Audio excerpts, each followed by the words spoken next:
Halo, nama saya Nika Daimas Pratya Utami, NIM 19103011 dari Prodi TIKAB. Nah, hari ini saya akan menjawab beberapa pertanyaan ujian tengah semester mata kuliah audit keuangan. Peranan profesi akuntan publik di dalam suatu negara yaitu yang pertama, memberikan jaminan informasi. Peranan akuntansi publik yang utama adalah memberikan keyakinan atas kualitas informasi keuangan dengan memberikan pendapat yang independen atas kewajaran penyajian informasi dalam laporan keuangan. Laporan keuangan yang telah diaudit oleh akuntan publik akan menjadi dasar bagi investor atau kreditor untuk pengambilan keputusan. Terdapat harapan bahwasannya laporan yang telah diaudit tersebut bebas dari kesalahan atau manipulasi. Dengan demikian, akuntan publik di sini juga berperan sebagai pelindung kepentingan publik. Yang kedua, membantu pertimbangan investor pasar modal. Untuk bisa menentukan mana yang memiliki potensi investor saham, harus memahami keadaan usaha perusahaan dan potensi keuangan perusahaan. Hal ini dilakukan guna meminimalisir risiko investasi. Oleh karena itu, informasi keuangan yang terpercaya menjadi penting dan peran akuntan publik menjadi dibutuhkan. Yang ketiga, mewujudkan perekonomian yang sehat. Akuntansi publik mempunyai peranan terutama dalam peningkatan kualitas dan kredibilitas informasi keuangan atau laporan keuangan suatu entitas. Laporan yang diaudit menjadi dasar pengambilan keputusan sebagai pihak sehingga profesi akuntansi publik memiliki peranan sangat penting dalam mendukung terwujudnya perekonomian yang sehat, efisien, dan transparan. Terdapat contoh kasus yaitu pada PT Asuransi Jiwasraya. Nah, Ketua Badan Pemeriksa Keuangan Agung Firman Sampurna mengatakan permasalahan di tubuh perusahaan PT Asuransi Jiwasraya terjadi sejak lama. Bahkan, Agung menyebut meski perseroan sejak tahun 2006 masih membukukan laba, namun keuntungan tersebut diduga laba semu. Sebagai akibat dari rekayasa akuntansi atau window dressing, di mana perusahaan sebenarnya sudah alami kerugian. Kesimpulan itu adalah salah satu resume hasil pemeriksaan investigasi pendahuluan pada tahun 2018. Dalam laporan itu pun disebutkan bahwa pada 2017 Jiwasraya juga mengalami laba sebesar 360 miliar, namun memperoleh opini tidak wajar. Opini tersebut diberikan lantaran adanya kekurangan pencadangan sebesar 7,7 triliun. Agung mengatakan jika pencadangannya dilakukan sesuai ketentuan, seharusnya perusahaan menjadi rugi.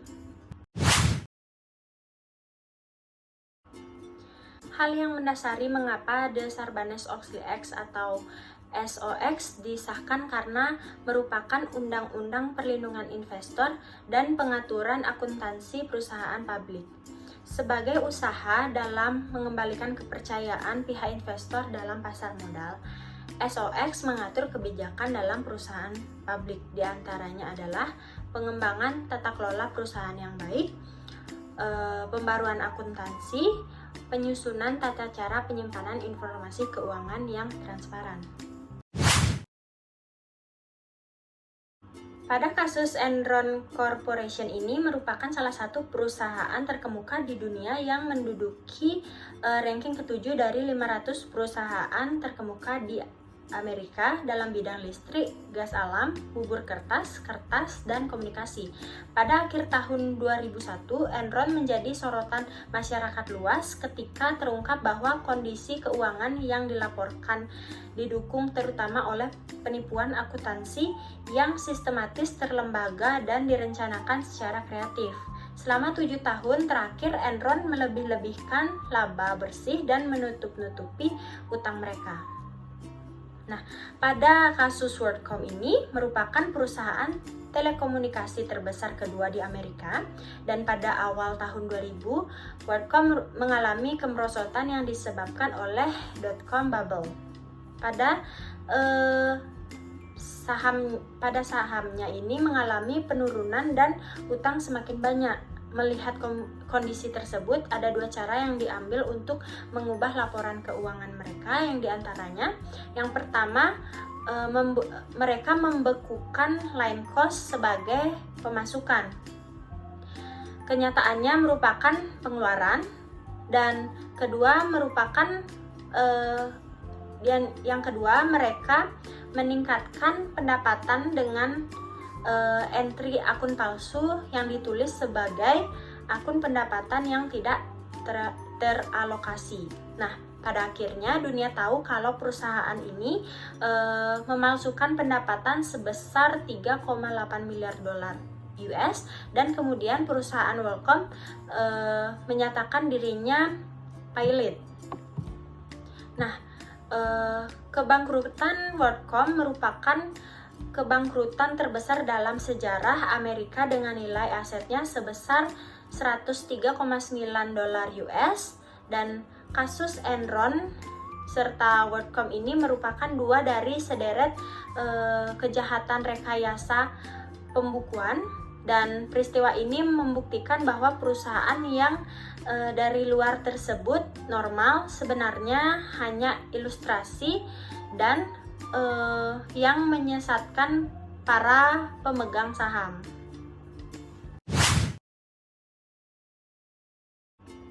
Menurut saya, SPI itu penting dalam suatu perusahaan. Di dalam aturan SPI sendiri juga sangat diwajibkan. Nah, di samping itu terdapat beberapa peraturan penting SPI, yang diantaranya adalah dapat menciptakan pengawasan melekat, menutupi kelemahan dan keterbatasan personel, serta mengurangi kemungkinan terjadinya kesalahan dan kekurangan, membantu manajemen dalam mengendalikan dan memastikan keberhasilan kegiatan organisasi, serta membantu dalam efektivitas audit dengan keterbatasan waktu dan biaya audit. Sekian yang dapat saya sampaikan. Mohon maaf jika terdapat kesalahan kata. Saya akhiri dengan terima kasih.